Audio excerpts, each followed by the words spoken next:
Du lernst seit 100 Tagen in einer App und im Café stotterst du trotzdem? Genau das hören wir ständig.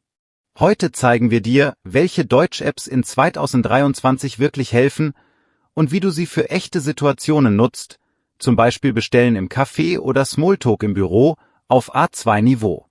Und wir machen das ganz praktisch, ohne Theorieoverkill. Du bekommst klare, einfache Sätze und Tricks, die du sofort sprechen kannst. Also, ja, los geht's, damit du heute schon besser klingst. Hey, schön, dass ihr da seid. Ich bin Tim und ich freue mich echt auf das Thema. Das wird heute sehr konkret und, hoffentlich auch motivierend. Die komplette Lektion ist übrigens auch auf Vocabli, ganz entspannt. Also, erste große Frage, wofür ist Duolingo gut und wofür nicht? Ich sag mal so, es motiviert total, weil es Punkte und kleine Aufgaben gibt. Aber für lange, echte Gespräche reicht das alleine oft nicht. Ja, genau. Die Mini-Lektionen sind super zum Dranbleiben, 10 Minuten hier, 5 da. Aber wenn du nur die App tippst und nie laut sprichst, dann fehlt dir einfach die Übung für echte Sätze. Ich kenne das von einem Freund.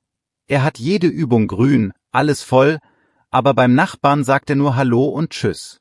Die Lösung ist simpel. Sätze laut nachsprechen, halt wirklich sprechen. Stell dir vor, du telefonierst und liest den Antwortsatz einmal laut und flüssig. Dann die Frage Bubble oder Rosetta Stone, die kommt ständig. Bubble erklärt Grammatik ziemlich klar, mit Beispielen, das mögen viele A2-Lernende. Rosetta Stone geht mehr über Bilder und Hören, also volle Immersion, das ist gut fürs Gefühl, aber weniger Regeln, ja? Und dann das Thema Geld. Lohnt sich ein Abo? Ein Abo ohne Werbung ist ruhig und strukturiert, das hilft. Aber du kannst auch kostenlos starten. Zum Beispiel Duolingo Plus eigene Karteikarten und Inhalte von Deutsche Welle, das ist völlig okay. Lass uns früh ein Mini-Rollenspiel machen, damit man gleich was hat. Stell dir vor, ich bin im Café und du bist der Kellner. Ich benutze nur Sätze, die viele Apps am Anfang geben, ja? Sehr gern. Ich bin der Kellner. Guten Tag. Was darf's sein? Guten Tag. Ich hätte gern einen Kaffee, bitte. Und ein stilles Wasser, bitte. Wie viel kostet das? Der Kaffee kostet 3,50 €, das Wasser 2 €. Möchten Sie noch etwas dazu? Vielleicht ein Stück Kuchen? Nein, danke, das ist alles. Zahlen kann ich bar, oder? Super, danke schön. So, und jetzt kurz analysieren. Viele Apps geben dir genau diesen Satzbaustein. Also diesen Chunk, ich hätte gern. Nimm dir einen Chunk und mach ihn zu deinem Standard. Speicher ihn als Favorit oder markier ihn mit einem Stern, wenn die App das kann. Achte auch auf die Aussprache, vor allem auf dieses lange E in hätte. In guten Apps kannst du langsam abspielen und ins Mikro sprechen. Ich mach das oft zweimal, und wenn's rot bleibt, atme ich kurz und versuch's nochmal, ohne Stress. Ein häufiger Fehler ist Übersetzen Wort für Wort. Dann kommt sowas raus wie ich habe 20 Jahre, aber korrekt ist ich bin 20 Jahre alt. Oder das berühmte Gift. Auf Deutsch ist das echt Gift, also etwas Gefährliches, nicht ein Präsent, ja? Lerne besser feste Sätze statt einzelner Wörter. Oh Mann, und neulich erzählt mir jemand eine peinliche Geschichte aus dem Urlaub. Er wollte 2 Bier bestellen und war nervös, hat irgendwie 2 Kacke gesagt, alle haben geschaut, und dann haben alle gelacht. Passiert, klar, aber genau da hilft es, die Kaffeesätze vorher in der App laut zu üben.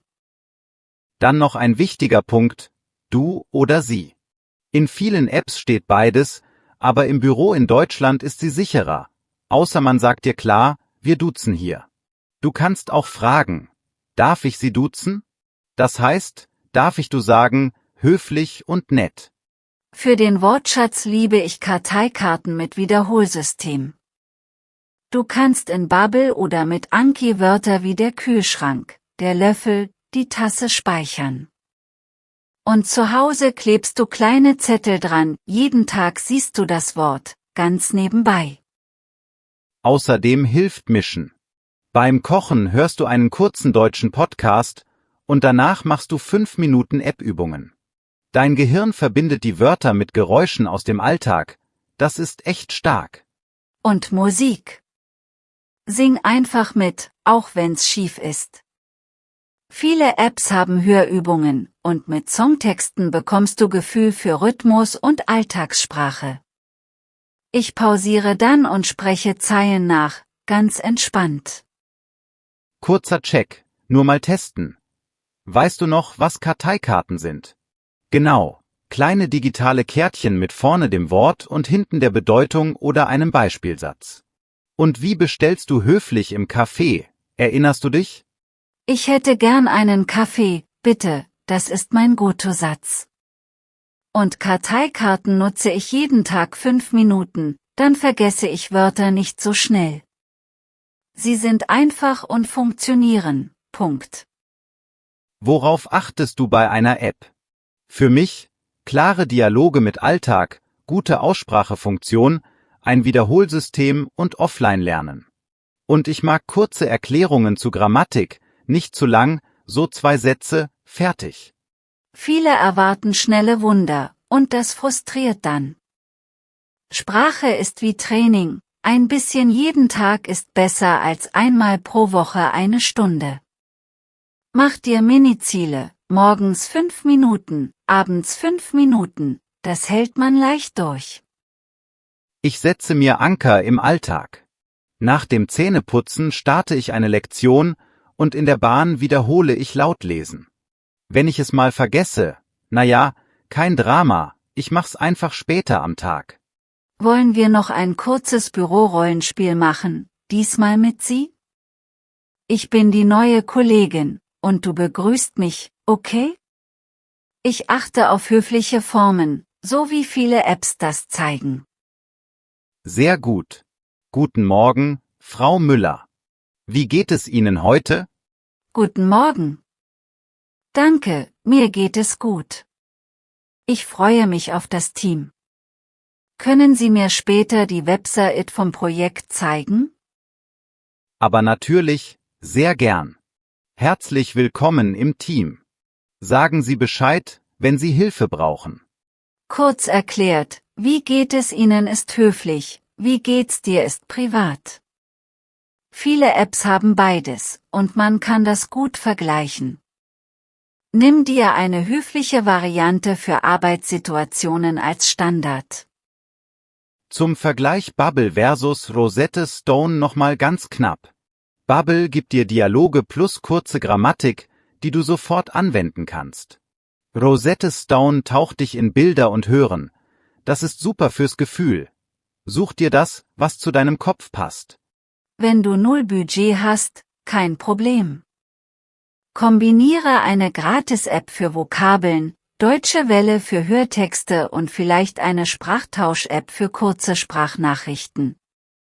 Wichtig ist, dass du jeden Tag kurz aktiv sprichst, nicht nur klickst. Setz dir auch kleine Mutaufgaben.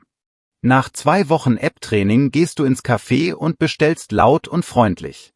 Nimm meinetwegen einen Spickzettel in die Tasche, das ist total okay.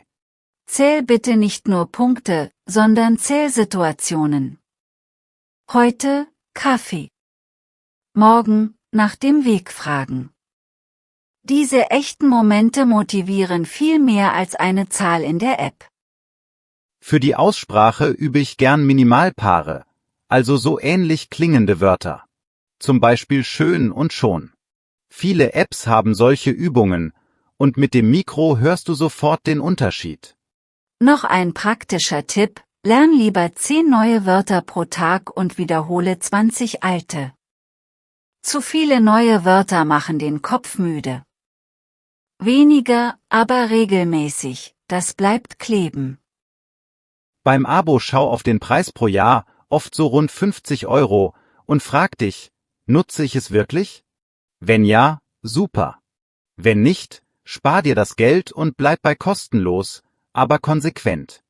Anki ist übrigens gratis und stark, auch wenn es nicht hübsch ist. Du kannst eigene Sätze speichern, am besten ganze Chunks. Für A2 reichen einfache Strukturen: ich hätte gern, ich brauche, ich suche und so weiter. Bevor wir schließen, eine Sache, die viele unterschätzen: echte Kontakte.